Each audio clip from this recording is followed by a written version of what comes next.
बिस्मिल्लाहिर्रहमानिर्रहीम। अस्सलाम वालेकुम व्यूवर्स, कैसे हैं आप? उम्मीद करती हूँ खैरियत से होंगे। आज जिस टॉपिक के बारे में हम बात करेंगे वो है जन्नत की हकीकत। इसका पहले जो पार्ट था वो हम सुन चुके हैं। अब इसका सेकंड पार्ट है जिसमें अल्लाह ताला ने जन्नत की हकीकत बताई है। जन्नतुल फिरदौस को अल्लाह ताला ने अपने हाथों से बनाया है और जन्नतुल फिरदौस को अल्लाह ताला ने जिस दिन से बनाया है उस दिन से लेकर आज तक दिन में 5 बार अल्लाह ताला उसे रहमत की नज़र से देखता है। इस कायनात को बने हुए 25 अरब साल हुए हैं और अल्लाह दिन में 5 मरतबा रहमत की नज़र देखता है और 5 मरतबा इसका मेकअप करता है, यानी संवारता है। और 5 बार जिसका मेकअप हो वो क्या चीज़ बनी होगी। ये दुनिया है ना, छोटी सी चीज़ है और इसका ज़्यादा मेकअप हो ही नहीं सकता। अब मस्जिदों का मेकअप करना शुरू करें तो एक छोटा सा हाल है, जल्द ही हो जाएगा। अगर इतने सालों से हम तारे आसमान से तोड़कर भी ले आए तो इस ज़मीन में जगह ही नहीं होगी कि कौन सी जगह कहाँ पर है और कौन सी चीज़ कहाँ पे रखें। एक बंदा खुद ही कहता है कि मैंने आलीशान घर बनाया, गाड़ी, बैंक बैलेंस और दुनिया की तमाम सहूलतें मैंने जो है इस दुनिया में कमाई हैं। तो आखिर में क्या है कि ये सब कुछ छोड़कर वो आदमी मर जाता है, आखिर मौत है। तो इसी तरह नौशेरवान के एक खुसरो परवेज़ ने कैसरो कसरा की तरह महल बनवाया और उसमें हज़ारों के हिसाब से तो उसने पिलर लगवाए और 10 साल भी उसमें नहीं रह सका और वो महल ज़ेरो ज़बर हो गया। और फिर क्या हुआ कि मौत ने शिकस्त दे दी और महल को फिर उसके मुतगय्यर लोगों ने ही आग लगा दी। इसी तरह एक अब्दुर्रहमान अनासर अमवी बादशाह ने एक स्पेन में था, वो वहाँ पे उसने महल बनवाया था और 4316 पिलर और 25 साल सिर्फ उसमें रहा। और फिर क्या हुआ, जाके उसी कब्र में गिर गया। जब गरीब गिरता है तो आज इस महल के खंडर हैं। तो इसका इलाज क्या है?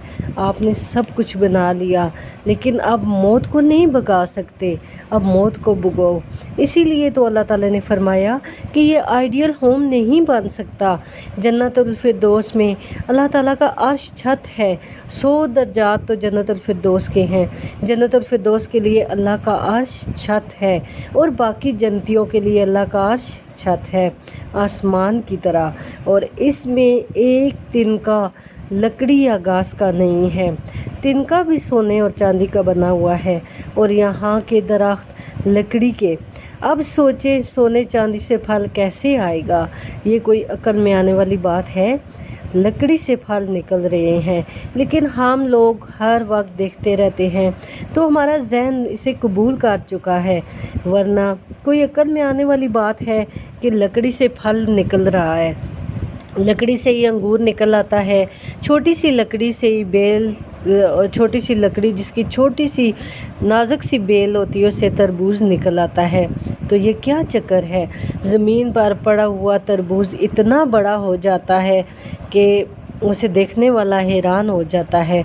और आम का इतना बड़ा दरख्त होता है और उस पर छोटे छोटे आम लगे होते हैं।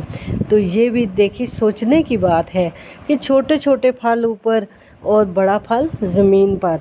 तो अल्लाह ताला ने अदना तरीन चीज़ भी जो लगाई है वो सोने और चांदी की है और जन्नत से अदना तरीन भी कोई भी मोती, हीरा, ज़मुरद, याकूत या दुनियावी लिहाज से जो भी मोती आज कीमती है वो लाकर किसी भी मेज़ या किसी जगह दुनिया में रखो तो वो जन्नत का मोती, उसकी रोशनी और खुशबू पूरी दुनिया में फैल जाएगी। तो अल्लाह ताला फरमा रहे हैं तो मुझसे सुलह तो करो, तैयारी लगाओ, मैंने आइडियल होम तुम्हारे लिए बनाया हुआ है। यहाँ का मादा मिट्टी का है, वहाँ का मादा मुश्क का है। यहाँ की घास دوسری بھی گھاسیں وغیرہ اور چیزیں ہیں، وہ وہاں کی گھاس جو ہے جنت کی وہ زعفران کی ہے۔ یہاں زعفران تھوڑا سا بالکل چٹکی برابر ہزاروں روپے کا ملتا ہے، اور وہاں زعفران کا میدان ہے پوری جنت میں۔ سوچئے ذرا، زعفران کا میدان پوری جنت میں پھیلا ہوا ہے۔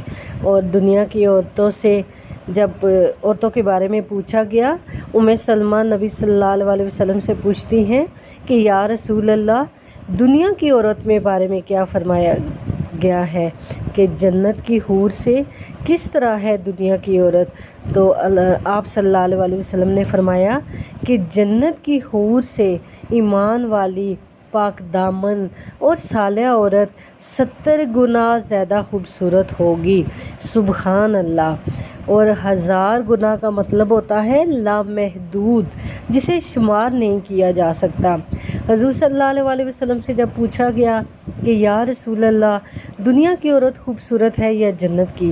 تو آپ صلی اللہ علیہ وسلم نے فرمایا دنیا کی۔ کہا گیا دنیا کی عورت تو مٹی سے بنی ہے، گندگیوں سے بھری ہے، جبکہ جنت کی حور اس کو مشک، زعفران، کافور سے وہ بنی ہوئی ہے اور وہ پاک اور پاکیزہ ہے۔ تو آپ صلی اللہ علیہ وسلم نے فرمایا سلمہ، دنیا کی عورت نماز پڑھتی ہے، روزہ رکھتی ہے، اللہ کی بندگی کرتی ہے، اور اسی وجہ سے اللہ تعالیٰ ان کے چہروں پر ایسا نور ڈالیں گے کہ اس کے جسم سے نور امڑنا شروع ہو جائے گا اور اس کے جسم کو ریشمی لباس پہنایا جائے گا۔ تو اللہ تعالیٰ فرماتے ہیں کہ میں نے یہاں جنت میں تمہارے لیے آئیڈیل ہوم بنا دیا ہے، تم دنیا میں رہ کر جنت کی تیاری کرو اور میں نے تمہارے لیے تمہارا ہوم بنا دیا ہے۔ تو دیکھیے اللہ تعالیٰ نے عجب گھر بنایا نا ہمارے لیے، اور ہمیں پھر کیوں ذوق و شوق ہی نہیں، جنت کا تذکرہ ہی نہیں اس دنیا میں؟ تو اللہ تعالیٰ اس دنیا میں رہ کر ہمیں جنت کی تیاری کرنے کی توفیق عطا فرمائے۔ اور پھر ہمیں پتہ ہے کہ جنت میں اللہ تعالیٰ نے ہمارے لیے اتنا پیارا آئیڈیل ہوم بنایا ہے، کیونکہ وہ 70 ماؤں سے زیادہ پیار کرنے والا ہے اپنے بندے سے۔ تو اللہ تعالیٰ ہمیں دنیا میں رہ کر جنت کی گھر کی تیاری کرنے کی توفیق عطا فرمائے۔ اس کے ساتھ ہی مجھے اجازت دیجیے، اپنا بہت زیادہ خیال رکھیے گا۔ فی امان اللہ۔